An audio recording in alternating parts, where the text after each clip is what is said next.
Number 11، اللہ نے سب سے کامل عقل آپ کو عطا فرمائی، سب سے کامل عقل اللہ نے آپ کو عطا فرمائی، یعنی آپ سے زیادہ عقل اور بصیرت کائنات میں کسی انسان کے پاس نہیں ہے۔ میں مثال کے لیے ایک واقعہ عرض کروں، اللہ نے آپ کو کیسی عقل عطا فرمائی، آپ مشکل سے مشکل بات کو، نہایت پیچیدہ کام کو بڑے آسان طریقے سے سمجھا دیتے اور جھگڑے بھی ختم ہو جاتے۔ جب زمانے جاہلیت میں بیت اللہ کو تعمیر کیا گیا تو تمام مشرکین نے، کفار نے اپنا مال لگا کر بیت اللہ کو تعمیر کیا۔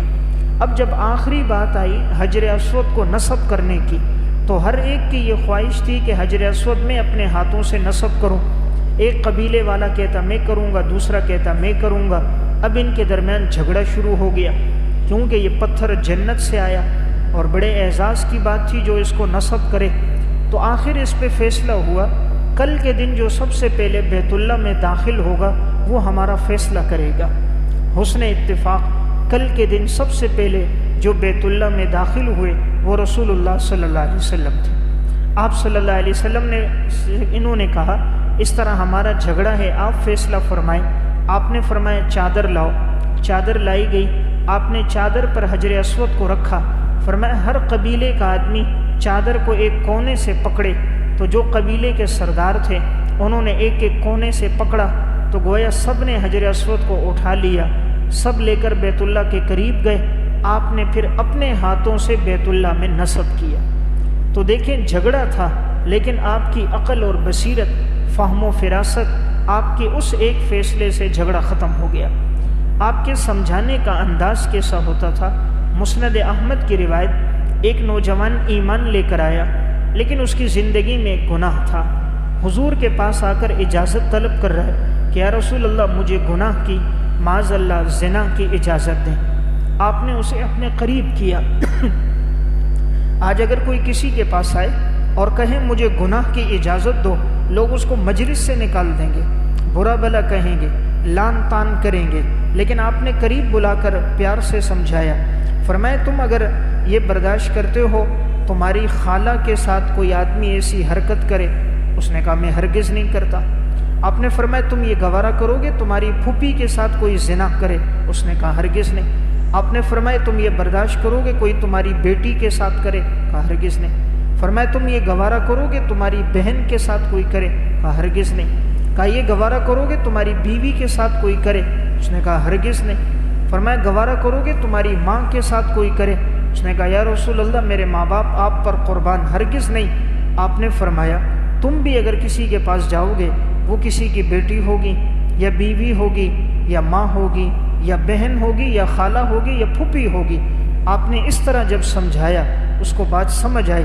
آپ نے اس کے سینے پہ ہاتھ رکھا اور آپ نے اس کے لیے دعا فرمائی، اللہم طہر قلبہ واغفر ذنبہ حسن فرجہ، اے اللہ اس کے دل کو پاک کر دے، اس کے گناہوں کو معاف کر دے، اس کو اور اس کی جو شرمگاہ ہے یا اللہ اس کو پاک دامنی عطا فرما دے۔ جب حضور نے یہ دعا فرما دی، حضرت انس بن مالک کہتے ہیں اس دن کے بعد سے ہم نے کبھی اس نوجوان کو مدینہ میں آنکھ اٹھا کر چلتے بھی نہیں دیکھا۔ گناہ کرنا تو دور کی بات، بد نظری کرنا تو دور کی بات، ہم نے اس کو مدینہ کے حدود میں پھر کبھی نگاہ اٹھا کر بھی نہیں دیکھا۔ ساری زندگی نگاہ جھکا کر چلتا رہا، اپنی زندگی ایسی عزت پاک دامنی میں گزاری۔ تو میں عرض کر رہا تھا اللہ نے آپ کو کامل عقل عطا فرمائی کہ آپ اتنی محبت سے بات سمجھا دیتے کہ دوسرے کو فوراً بات سمجھ آ جاتی۔ اللہ نے یہ بصیرت اور فہم دنیا میں کسی اور انسان کو عطا نہیں کیا۔ حالانکہ آپ صلی اللہ علیہ وسلم نے کوئی مطالعہ نہیں کیا، کوئی کتابیں نہیں پڑھی، کسی انسان سے آپ نے علم نہیں حاصل کیا، آپ تو امی تھے، آپ امی تھے، دنیا میں کسی سے آپ نے علم نہیں حاصل کیا۔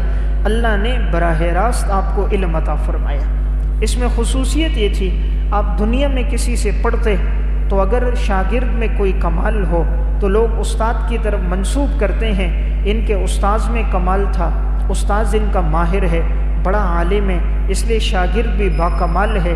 تو دنیا میں آپ نے اپنے زانوئے تلمس کسی کے سامنے طے نہیں کیے، اللہ نے براہ راست علم دیا۔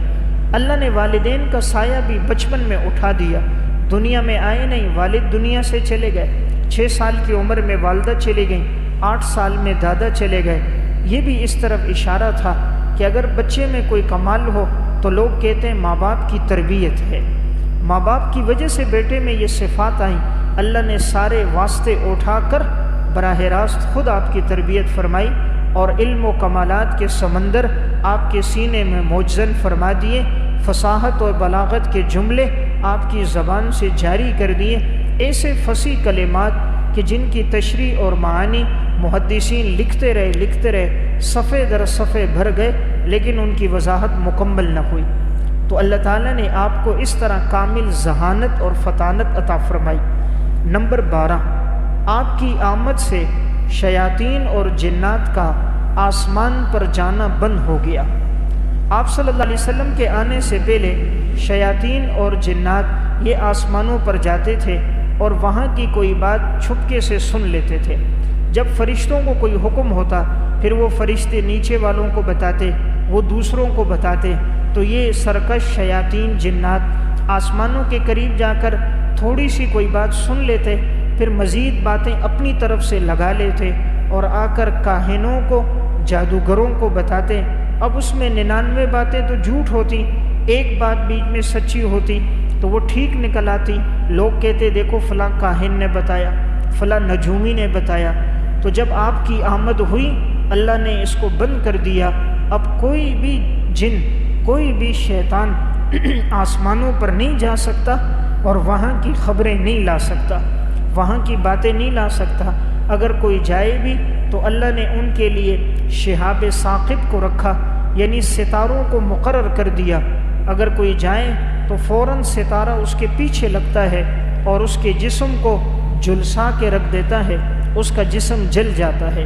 إِلَّا مَنْ خَطِفَ الْخَطْفَةَ فَأَتْبَعَهُ شِهَابٌ ثَاقِفٌ۔ اگر کوئی آئے اور چھپکے سے کوئی بات سننا بھی چاہے تو ہم اس کے پیچھے شہاب ثاقب کو لگا دیتے ہیں۔ تو یہ بھی آپ کی خصوصیت کہ آپ کے آنے سے جنات اور شیاطین کا آسمانوں پہ جانا بند ہو گیا۔ نمبر 13، اللہ رب العزت نے آپ کی لوگوں سے حفاظت فرمائی۔ اللہ نے آپ کی حفاظت فرمائی۔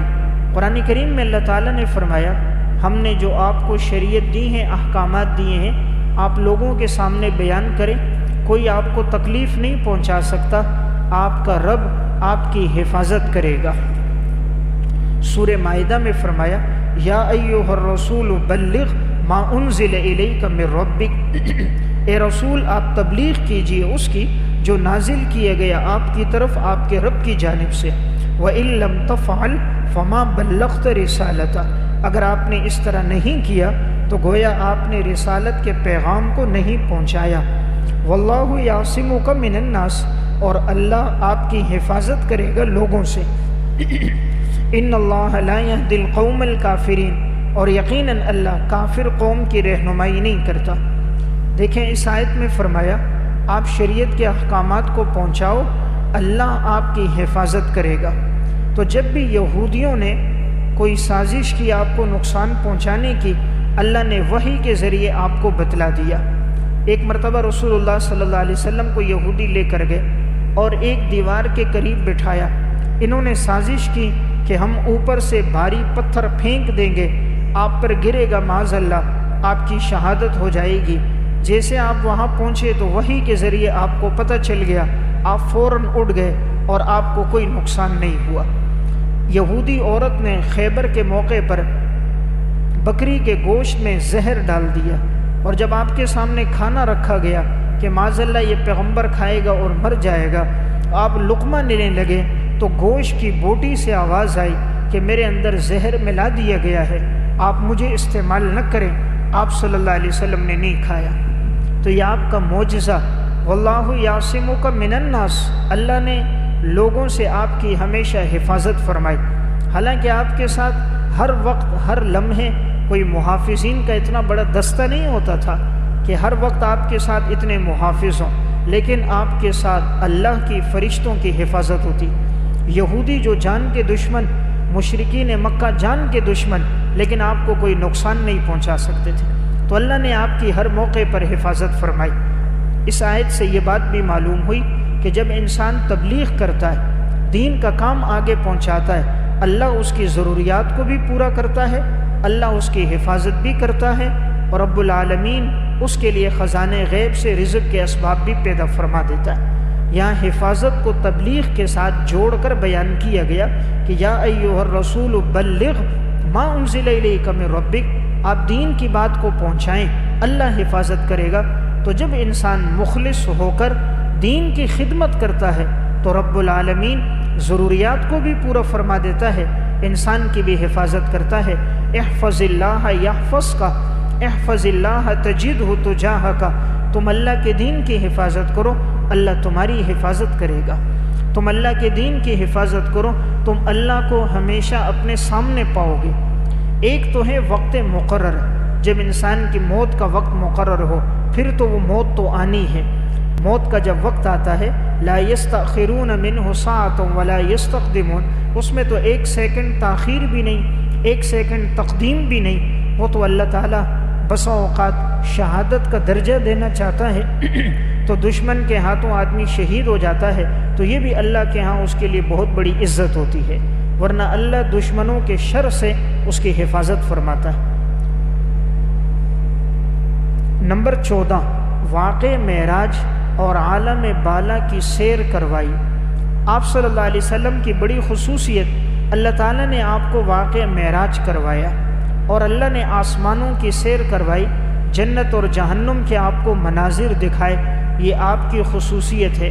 اللہ رب العزت نے قرآن کریم میں 15ویں سپارے کے شروع میں واقع معراج کا تذکرہ فرمایا سبحان الذی اسری بعبدہ لیلا من المسجد الحرام الی المسجد الاقصی، پاک ہے وہ ذات جو رات کے ایک مختصر وقت میں اپنے بندے کو مسجد حرام سے مسجد اقصی کی طرف لے کر گیا، الذی بارکنا حولہ، جس مسجد اقصی کے ارد گرد ہم نے برکت رکھی ہے، لنریہ من آیاتنا، تاکہ ہم اپنی نشانیاں دکھائیں، انہ هو السمیع البصیر، یقیناً وہ اللہ سننے والا دیکھنے والا ہے۔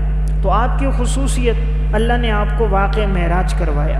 واقع معراج کیا کہ اللہ نے آپ کے لیے سواری کا انتظام کیا، براق کی سواری۔ وہ سواری اتنی تیز رفتار تھی، حدیث میں آتا ہے جہاں اس کی نگاہ پڑتی تھی وہاں اس کا قدم پڑتا تھا، جہاں نگاہ پڑی وہاں قدم پڑا۔ یہ خچر سے سواری، خچر کی مانند یعنی گدھے سے تھوڑی بڑی، گھوڑے سے چھوٹی، خچر کی مانند سفید کلر کی اللہ نے سواری رکھی۔ جبرائیل امین اور اسرافیل آپ کو لینے کے لیے آئے، آپ کا شق صدر ہوا، دل مبارک کو نکال کر زمزم کے پانی سے دھویا گیا، علم و حکمت کے ساتھ اسے بھر دیا گیا اور پھر اسے سلائی کیا گیا۔ پھر اللہ نے آپ کو یہ سیر کروا کر مسجد اقصی پہنچایا اور آپ نے تمام انبیاء کو امامت کروائی۔ اسی لیے آپ کو کہتے ہیں امام الانبیاء، نبیوں کے بھی امام، یعنی اتنا اونچا درجہ کہ آپ صرف صحابہ کے امام نہیں، کائنات کے تمام نبیوں کے امام بنے۔ پھر اللہ نے 7 آسمانوں کی سیر کروائی، ہر آسمان پر نبی آپ کے استقبال میں کھڑا، کہیں حضرت آدم سے، کہیں حضرت موسیٰ سے، کہیں حضرت عیسیٰ علیہ السلام، کہیں حضرت ابراہیم علیہ السلام سے آپ کی ملاقاتیں ہوئی۔ پھر اللہ نے جنت جہنم کے مناظر آپ کو دکھائے اور پھر اللہ کا دیدار بھی آپ کو ہوا۔ اس لیے محدثین کی ایک بڑی جماعت، علماء کرام کے اندر ایک بڑی جماعت اس کی قائل ہے کہ نبی اکرم صلی اللہ علیہ وسلم کو اللہ رب العزت کا دیدار ہوا، اور بعض اہل علم کی رائے یہ ہے کہ آپ کو تجلیات کا دیدار ہوا، اور بعض کی رائے یہ ہے کہ اللہ رب العزت کا دیدار تو نہ ہوا لیکن اللہ تعالیٰ نے کائنات کی تمام معزز چیزیں عالم بالا کی آپ کو سیر کروائی۔ تو یہ بھی آپ کی خصوصیت کہ اللہ نے آپ کو مختصر وقت میں اتنا طویل سفر کروایا۔ آج تک دنیا میں کوئی انسان نہیں، لوگ سفر کرتے ہیں زمین پر، اللہ نے پیغمبر کو سفر کرایا آسمانوں پر۔ لوگ سفر کرتے ہیں سواریوں پر، اللہ نے سفر کرایا براق کے ذریعے۔ لوگ سفر میں آتے ہیں، انسان استقبال کرتے ہیں، آپ کا استقبال پیغمبروں نے کیا۔ لوگوں کی سواریاں ڈرائیور چلاتے ہیں، آپ کی سواری کو لے جانے والے جبرائیل اور میکائیل تھے۔ لوگوں کے آپریشن ڈاکٹر کرتے ہیں، آپ کے دل مبارک کو جبرائیل اور میکائیل نے نکالا۔ ہمارے دلوں کے اندر سے خون نکالا جاتا ہے، آپ کے دل کو ایمان اور حکمت سے بھر دیا گیا۔ آج کا امام لوگوں کا امام، آپ انبیاء کے امام بنے، انبیاء آپ کے استقبال میں کھڑے، ساتوں آسمانوں کی اللہ نے سیر کروائی، جنت جہنم کے مناظر دکھائے، رب العالمین کا دیدار ہوا۔ تو یہ بہت بڑی خصوصیت ہے جو اللہ نے عطا کی۔ تو دیکھیں آزمائشیں بھی بہت آئی لیکن مقام بھی اللہ نے بہت اونچا دیا۔ معلوم ہوا جتنی آزمائشیں آتی ہیں اتنی اللہ کے ہاں انسان کی عزت اور مقام اور مرتبہ بڑھ جاتا ہے۔ نمبر 15، آپ خواہشات سے نہیں بولتے تھے، آپ خواہشات سے بات نہیں کرتے تھے، آپ جب بھی بات کرتے تھے آپ کی بات وحی ہوتی تھی۔ قرآن کریم سورہ نجم میں اللہ رب العزت نے ارشاد فرمایا وَمَا يَنطِقُ عَنِ الْهَوَىٰ إِنْ هُوَ إِلَّا وَحْيٌ يُوحَىٰ، آپ خواہشات سے بات نہیں کرتے، آپ کی بات جو ہوتی ہے وہی ہوتی ہے۔ یعنی پیغمبر کی زبان سے نکلنے والا ہر جملہ برحق ہوتا ہے۔ انسان تو گفتگو کرتے ہیں نازیبا لایانی ادھر ادھر کی باتیں، پیغمبر کی زبان سے جو نکلے گا وہ وہی ہوگا۔ تو یہ آپ کی خصوصیت ہے، آپ خواہشات کے مطابق بات نہیں کرتے تھے۔ حضرت عبداللہ بن عمر بن عاص رضی اللہ تعالیٰ عنہ آپ صلی اللہ علیہ وسلم کی حدیثیں لکھتے تھے۔